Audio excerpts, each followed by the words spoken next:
Најверојатно тоа е начинот на кој што функционира господинот Ковачевски како премиер на оваа влада и јасно е дека оваа коалиција е за да се купи ден повеќе на власт и за да се спаси од одговорноста за сиот криминал кој што е направен досега, и да се согласувам дека ќе беше коректно да се образложи за тоа кои се причините за разрешувањата на министрите. Знаеме дека дел од нив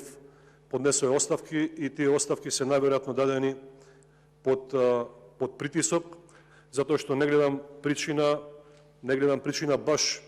овие ресори, особено министри кои што се 12-13 месеци на својата функција, да поднесат оставка за толку кратко време, иако има министри, како што кажав, кои имаат големи скандали позади нив, а никој не бара нивна одговорност.